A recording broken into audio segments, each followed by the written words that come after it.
Hello children, Reverend here. Extreme early morning. I think I've slept maybe a couple hours over the night, off and on, dozing in and out.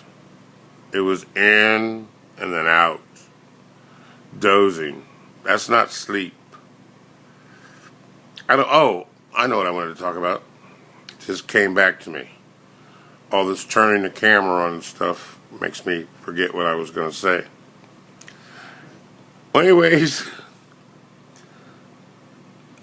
we're under some harsh circumstances right now, children. There's a bunch of fake hippies that are invading Texas, and they're spreading out all over the place.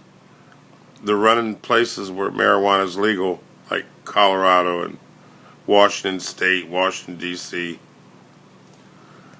They're taking advantage of the struggle that the hippies and the yuppies, not the yuppies, well, they finance the hippies, I guess. But anyways, it's been a struggle all these years. Because in Texas, you used to be able to get like 10 years, you could get 10 years in prison for one marijuana cigarette. And we know we call those joints. So one joint could get you 10. Two joints could, it keeps adding up. You know what I'm saying? Well, anyways, they're invading. They think because they smoke and they wear tie-dye, which I have on right now. See my tie-dye? It's cool. It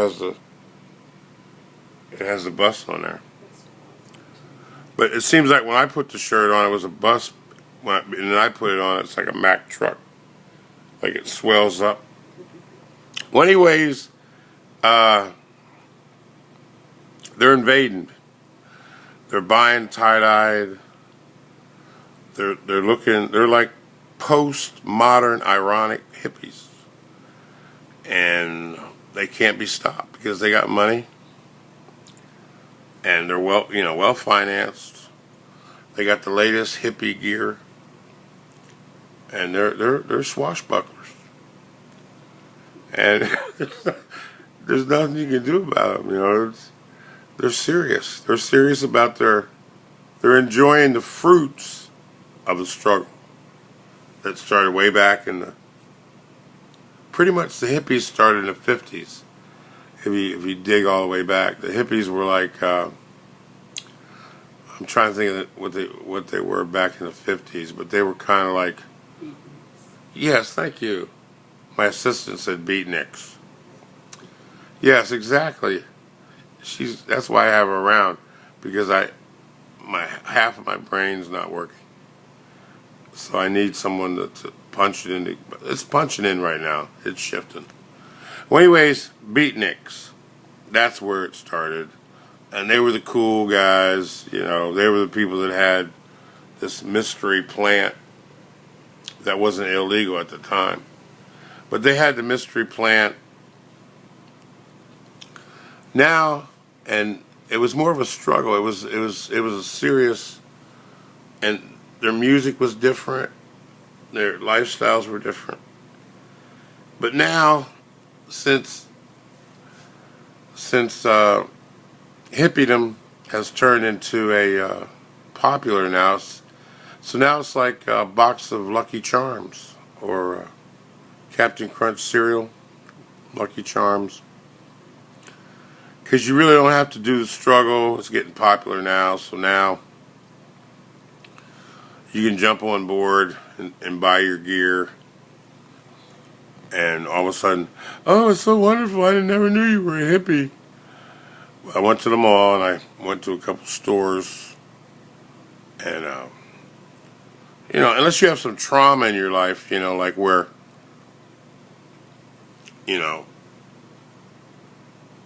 something really bad happens to you and that goth makeup starts forming on your face without you even going to Hot Topic. It just starts coming on you like a blanket. Comes on, comes off. But, depression will do that. But depression will get you to write some good songs. So we know Justin Bieber doesn't have any depression at all, because he hasn't written anything good since he was on YouTube in the beginning. He let Jay-Z and them guys get him in compromising situations, but he can't write any songs. I mean, they're looking to get John Denver to come back. I know he's dead, but they might bring him back to write that boy some songs that live on. Because the sad part, you might be famous now, but since the only thing you have is blood on a contract, you don't really have any talent, so nothing, nobody's going to be sitting around a campfire singing your songs like they do Woody Guthrie songs, or Bob Dylan. They're going to sing his songs, and or the Beatles. They're going to sing their songs. They'll be singing Beatles songs 100 years from now. We'll all be gone. We'll be up there in the great beyond, where whatever is there. I've never been there, and they'll still be singing Beatles songs, but they won't be singing Justin Bieber songs, because you can't really make out the words. The rhythms are way too complicated, and you can't do it on an acoustic guitar by yourself. That's my definition of a song, children.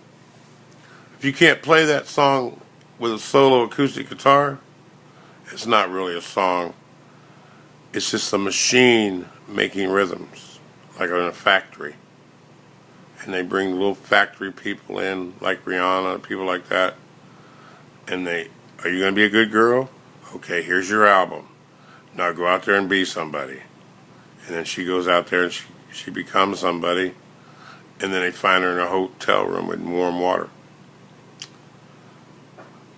I see that in the future. I don't say that about Rihanna, but many, many pop stars that went down that road, though. Well, anyway, children, love you guys, and I'm going to send this up. I'm sorry about the other video I did the other night, yesterday, because I was laughing so hard I couldn't even complete it very good. And, but we'll just submerge that one right now. We're going to move on. Well, anyway, love you guys. Have a good extreme morning. Drink some coffee for me. Well, don't drink it for me because I'm going to sleep. I'm going to try anyway. Good night. Good morning. Love you.